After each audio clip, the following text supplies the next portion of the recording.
തവണ അൽ ഹിന്ദിന്റെ കൂടെ ഹജ്ജിന് പോയ ആളുകളൊക്കെ ഇവിടെ ഉണ്ടെന്ന് മനസ്സിലായി. യാത്രയൊക്കെ റാഹത്തായിരുന്നു അല്ലേ? അള്ളാഹു സ്വീകരിക്കുമാറാകട്ടെ. നിങ്ങളൊക്കെ ഹജ്ജ് കഴിഞ്ഞു വന്ന ആളുകളാണല്ലോ.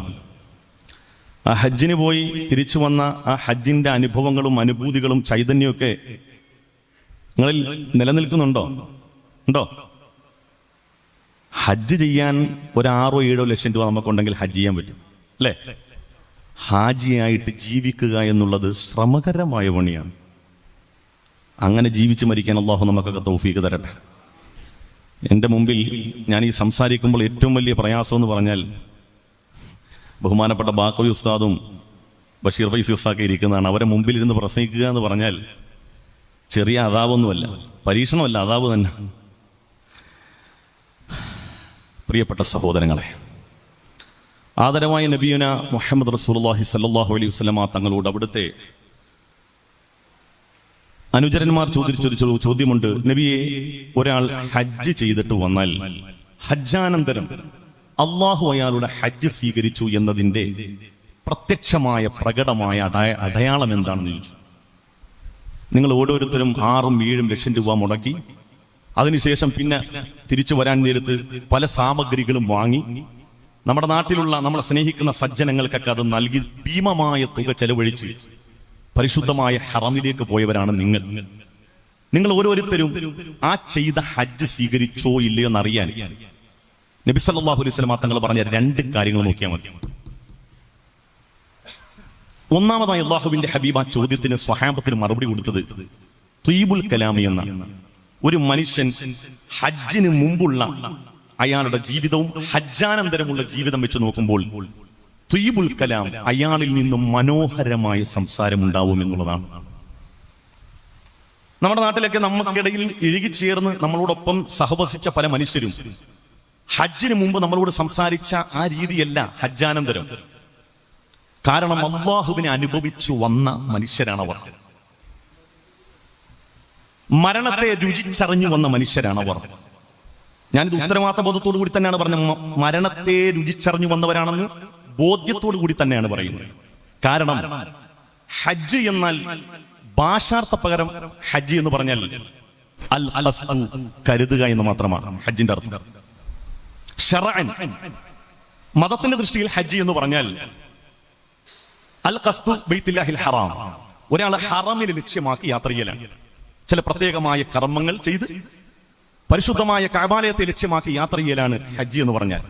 എന്നാൽ ഹഖീഖത്തൻ ഹജ്ജിന്റെ ആത്മാവ്, അകംപൊരുൾ, ഉൾപൊരുൾ എന്ന് പറഞ്ഞാൽ അള്ളാഹുവിലേക്കുള്ള യാത്രയാണ്, റബ്ബിലേക്കുള്ള യാത്രയാണ്. അതായത് നിങ്ങൾ ഓരോരുത്തരും ഹജ്ജിന് പോയ വേളയിൽ അള്ളാഹു റബ്ബുൽ ഇസ്സത്തായ തമ്പുരാൻ ഹജ്ജ് കൊണ്ട് ഉദ്ദേശിക്കുന്നത് മരണത്തിന് മുമ്പ് നിങ്ങളെ ഒന്ന് മരിപ്പിച്ച് പരിശീലിപ്പിക്കലാണ്. ഒരു മനുഷ്യന്റെ ജീവിതത്തിൽ അവസാനം വരെ വേണ്ടി വരുന്ന ഏതൊരു പ്രവർത്തനങ്ങളും അതിനൊരു ട്രയൽ ഉണ്ടാകും. ഇപ്പൊ വണ്ടി ഓടിക്കുക എന്നുള്ളത് നമ്മുടെ ജീവിതം മുഴുവനും ആവശ്യമുള്ള കാര്യമാണ്. നമുക്ക് ലൈസൻസ് തന്നു വിടുകയല്ല. ലൈസൻസ് തരുന്ന ദിവസം പ്രധാനപ്പെട്ട MVD ഉദ്യോഗസ്ഥൻ നമ്മളെ വാഹനത്തിൽ ഇരുത്തിയിട്ട് അദ്ദേഹം നമ്മളെ കൊണ്ട് ടെസ്റ്റ് ഡ്രൈവ് ചെയ്യും. എല്ലാ കാര്യത്തിലും അങ്ങനെ ഒരു ട്രയൽ ഉണ്ട്. അതുപോലെ നമ്മുടെ ജീവിതത്തിൽ മരണം എന്ന് പറയുന്ന യഥാർത്ഥ സമസ്യക്ക് മുമ്പിൽ നമ്മൾ ഹാജരാകുന്നതിന് മുമ്പ് അല്ലാഹു റബ്ബുൽ ഇസ്സത്തായ തമ്പുരാൻ അവനിലേക്ക് യാത്ര ചെയ്യുന്നതിന്റെ പ്രതീകാത്മക ബിംബം നമ്മളെ കാണിച്ചു തരലാണെന്ന് ആദരവായ നബിയുന മുഹമ്മദ് മുസ്തഫ. അള്ളാഹു നമ്മളെയൊക്കെ സ്വീകരിക്കുമാറാകട്ടെ. ഇങ്ങനെ നിങ്ങൾ യാത്ര ചെയ്തിട്ടുണ്ട് എങ്കിൽ അൽഹംദുലില്ലാ, നിങ്ങളുടെ ഹജ്ജ് മഖ്ബൂലുമായി മബ്റൂറുമായി അള്ളാഹു സ്വീകരിക്കട്ടെ.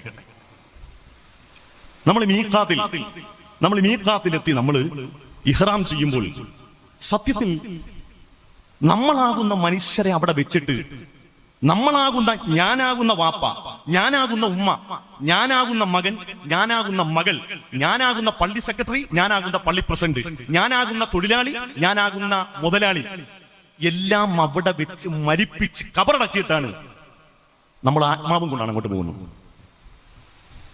ഹറമിലേക്ക് നമ്മൾ പോകുമ്പോൾ ഈ ബോഡിക്കപ്പുറം നമ്മൾ അന്തർലീനമായി കിടക്കുന്ന ആത്മാവ് എന്ന് പറയുന്ന ഒരു വസ്തു അത് പുറത്തെടുത്ത് കഴുകി ശുദ്ധിയാക്കി അവിടെ ചെന്ന് അള്ളാഹുവിന്റെ മുമ്പിൽ നിന്ന് നമ്മൾ തിരിച്ചു വരുമ്പോഴത്തേക്കും മരിച്ചുപോയ ഒരു അൻസാരി സുഹരിയോ ഒരു അബൂബക്രാക്കെ അല്ല തിരിച്ചു വരുന്നത്. ജീവനുള്ള ഒരു റൂഹുമായി നമ്മൾ തിരിച്ചു വരുന്നത്. റൂഹിനൊരു ജീവനുണ്ട്. നമ്മൾ ജീവിച്ചിരിക്കുന്ന റൂഹ് കൊണ്ടാണ്. ഈ റൂഹിന് യഥാർത്ഥ ഒരു റൂഹുണ്ട്, ഒരു ജീവനുണ്ട്. ആ ജീവനുമായി നമ്മൾ തിരിച്ചു വരണം. അള്ളാഹു അതിന് നമുക്ക് തൗഫീക്ക് നൽകുമാറാകട്ടെ. ഒന്ന് ആത്മാർത്ഥമായി ആമീൻ പറയില്ലേ? അള്ളാഹു നമുക്ക് തൗഫീക്ക് നൽകുമാറാകട്ടെ. ഞാൻ വലിയൊരു പ്രഭാഷകനല്ല, പ്രഭാഷകന് ശേഷം വരും. നിങ്ങൾക്ക് ഈ ഹജ്ജിന്റെ നിങ്ങൾ ഹജ്ജ് ചെയ്ത് വന്ന ആളുകൾക്ക് ഹജ്ജ് ചെയ്ത് കഴിഞ്ഞാൽ ഉണ്ടാകുന്ന പ്രകടമായ അടയാളങ്ങൾ നിങ്ങൾ ഇന്ന് പരിചയപ്പെടുത്തി. നിങ്ങൾ അങ്ങനെ ആയിട്ടുണ്ടെങ്കിൽ അൽഹംദുലില്ലാ, അൽഹിന്ദിന്റെ ഈ മഹാവേദിയിൽ നിന്ന് തിരിച്ചു പോകുമ്പോൾ എന്റെ റബ്ബ് എന്നെ സ്വീകരിച്ചു എന്ന ഒരു ഉൾപ്രേരണയും സന്തോഷമൊക്കെ നിങ്ങൾക്ക് ഉണ്ടാകുമല്ലോ എന്ന് വിചാരിച്ചുകൊണ്ടാണ് ഞാൻ ഈ പറയുന്നത്.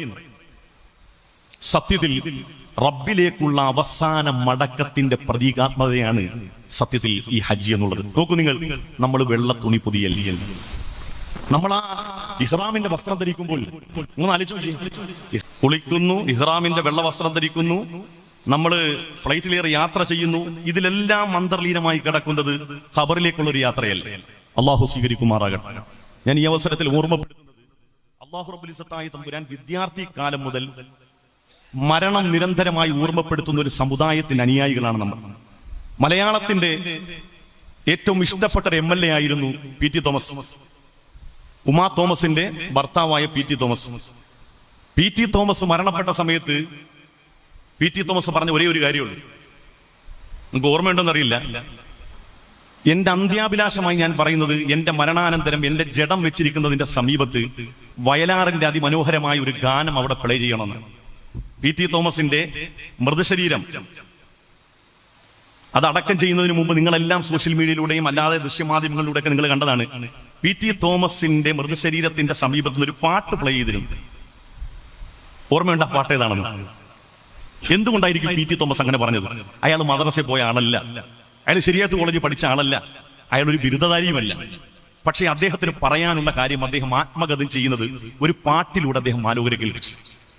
വയലാറിന്റെ പ്രശസ്തമായ ഒരു ഗാനശകലം നിങ്ങൾക്കൊക്കെ ഓർമ്മ വരും. നിങ്ങൾ ഞാൻ സിനിമാ പാട്ട് പാടിയെന്ന് വിചാരിക്കരുത്. ചന്ദ്രകളഭം ചാർത്തി വരുമൊരു തീരം, ഇന്ദ്രധനുസിൻ തൂവൽ പൊഴിയും തീരം, ഈ മനോഹര തീരത്ത് തരുമോ ഇനിയൊരു ജന്മം കൂടി, എനിക്കിനിയൊരു ജന്മം കൂടി. അദ്ദേഹത്തിന്റെ മൃതശരീരത്തിന് ലോകത്തോട് പറയാനുള്ളത് ആത്മകഥം ചെയ്യാണ്. എനിക്ക് ഒരിക്കൽ കൂടി ഈ ഭൂമിയിലേക്ക്, ഈ സ്വർഗസമാനമായി ഈ ഭൂമിയിലേക്ക് എനിക്കൊന്ന് ജീവിക്കാൻ ഒരു അവസരം തരുമെന്ന്. അദ്ദേഹത്തിന്റെ മൃതശരീരം നമ്മളോട് ആത്മകഥം ചെയ്യണം എന്നുള്ളതാണ് അദ്ദേഹം മരണപ്പെടുമ്പോൾ അദ്ദേഹത്തിന്റെ ലക്ഷ്യം. ഞാൻ അറിയുകയാണ്, ഒരു മുസ്ലിം അല്ലാത്ത മനുഷ്യന് പോലും മരണത്തിന്റെ വ്യതകൾ, മരണത്തിന്റെ പ്രയാസങ്ങൾ, മരണാനന്തരമുള്ള ഒരു മനുഷ്യന്റെ വ്യതകൾ സമൂഹത്തോട് പങ്കുവെക്കുന്നുണ്ടില്ലേ? സത്യത്തിൽ നൈരന്തര്യമായി ബാല്യകാലം മുതൽ മരണത്തെക്കുറിച്ച് നിരന്തരമായി ഓർമ്മിക്കണം എന്ന് പറയുന്ന ഒരു സമുദായം, അവരുടെ ഏറ്റവും പഞ്ചസ്തംഭങ്ങളിൽ അവസാനത്തെ ഹജ്ജിൽ വരെ അള്ളാഹു റബ്ബുൽ ഇസ്സത്തായ തമ്പുരാൻ അവരെ പഠിപ്പിച്ചത് നിങ്ങളുടെ ഹജ്ജ് എന്നത് റഹ്മാനായ റബ്ബിലേക്കുള്ള യാത്രയാണെന്ന് ആദരവായ നബിയുനാ മുഹമ്മദ് മുസ്തഫ സല്ലല്ലാഹു അലൈഹി വസല്ലം. അള്ളാഹു നമ്മളെയൊക്കെ സ്വീകരിക്കുമാറാകട്ടെ. അള്ളാഹു നമ്മളെയൊക്കെ സ്വീകരിക്കുമാറാകട്ടെ. ഇങ്ങനെ ഹൃദയം തൊട്ട് ഹൃദയത്തോട് ഈ ആശയം ചേർത്ത് വെച്ച് ഹജ്ജ് ചെയ്ത ഏതൊരു ഹാജിയും മനസ്സിലാക്കിക്കോ, അവരുടെ ഹജ്ജ് മഖ്ബൂലായിട്ടുണ്ട്. അല്ലാഹുവേ, ഞങ്ങളെ സ്വീകരിക്കണേ റബ്ബേ, ഞങ്ങളെ സ്വീകരിക്കണേ റബ്ബേ. അറഫ മൈതാനിയിൽ ലക്ഷക്കണക്കിന് മനുഷ്യരുടെ മുമ്പിൽ, ലക്ഷക്കണക്കിന് വരുന്ന മനുഷ്യരുടെ ഇടയിൽ നമ്മൾ നിന്നപ്പോൾ അല്ലാഹു റബ്ബുൽ ഇസ്സത്തായ തമ്പുരാൻ നമ്മുടെ അഹങ്കാരം അങ്ങോട്ട് അകറ്റിയില്ലേ? അല്ലാഹു അഹങ്കാരം അകറ്റിയില്ലേ? നിങ്ങൾ ചിന്തിച്ചു നോക്കിയേ. നമ്മുടെ കേരളത്തിലെ ചില പ്രധാനപ്പെട്ട ആരാധനാലയങ്ങളിൽ ആളുകൾ തൊഴുതാൻ വരുന്ന വേളയിൽ അവർക്കൊക്കെ VIP പാസ് ഉണ്ട്. മലയാളത്തിന്റെ പ്രശസ്ത നടനായ മമ്മൂട്ടി, അദ്ദേഹത്തിന്റെ ഉമ്മ മരണപ്പെട്ടതിന്റെ പിറ്റേ ആഴ്ച ശനിയാഴ്ച അദ്ദേഹം ഹറമിലേക്ക് യാത്ര വന്നു. അദ്ദേഹം വന്നതും പോയതും ഒരു മനുഷ്യൻ അറിഞ്ഞിട്ടില്ല. അതാണ് പരിശുദ്ധമായ ഇസ്ലാം. മമ്മൂട്ടിക്ക് എന്തെങ്കിലും ഒരു പരിഗണന ഹറമിൽ കിട്ടിയിരുന്നു? മമ്മൂട്ടി പിന്നെ മലയാളത്തിന്റെ നടനാണെന്ന് പറയാം, ഷാറൂഖ് ഖാൻ എന്ന് പറയാം തെന്നിന്ത്യൻ നടനാണ്. സൗദികളടക്കം ആളുകൾ നമ്മൾ ഇന്ത്യക്കാരാണെന്ന് ചോദിക്കുമ്പോൾ ഷാറൂഖ് ഖാൻ അറിയാമെന്ന് ചോദിക്കുക. അങ്ങനെ ഇന്ത്യ മൊത്തം അറിയപ്പെടുന്ന ഒരു മഹാനടൻ കഅബാലയത്തിന്റെ മുമ്പിൽ വന്നിട്ട് ഏതെങ്കിലും മനുഷ്യർക്ക് അതറിയുമോ? ഇനി നമ്മൾ നമ്മളെ കുറിച്ച് ചിന്തിച്ചു നോക്കിയേ. ഞാൻ എന്റെ നാട്ടിൽ എന്റെ കുളത്തിലെ തവളയാണ്. ഞാൻ എന്റെ നാട്ടിൽ എന്റെ കുളത്തിലെ തവളയാണ്. അൻസാരി സൂര്യ എന്നൊക്കെ പറഞ്ഞ സോഷ്യൽ മീഡിയയിലൊക്കെ സംസാരിക്കുന്ന 4 ആൾ അറിയുന്ന ഒരാൾ. അപ്പൊ എനിക്ക് എന്റെ നാട്ടിൽ ഞാനൊരു കുളത്തിലെ തവളയാണ്, ബാക്കിയെല്ലാം പരൽ മീനുകളാണ്. ഹറമിൽ ചെന്ന് നിന്നാലോ ഒരു വലിയ മഹാസമുദ്രത്തിലാണ് നമ്മൾ പോയി നിൽക്കുന്നത്. നമ്മളെ ആർക്കറിയാം? അല്ലാഹു റബ്ബുൽ ഇസ്സത്തായ തമ്പുരാൻ അങ്ങനെ ലക്ഷക്കണക്കിന് വരുന്ന മനുഷ്യരുടെ ഇടയിൽ ഒരു മഹാസമുദ്രത്തിന്റെ മുമ്പിൽ കൊണ്ട് നമ്മളെ നിർത്തിയിട്ട് നമ്മുടെ കിബറൊക്കെ അള്ളാഹു അങ്ങോട്ട് പൊക്കികളയാണ്. നമ്മൾ ഒന്നുമല്ല എന്നുള്ള ചിന്ത നമ്മളിൽ അള്ളാഹു ജനിപ്പിക്കുകയാണ്. അതിനുവേണ്ടിയാണ് വിശുദ്ധമായ ഹജ്ജിലേക്ക് അള്ളാഹു നമ്മളെ ക്ഷണിച്ചത്.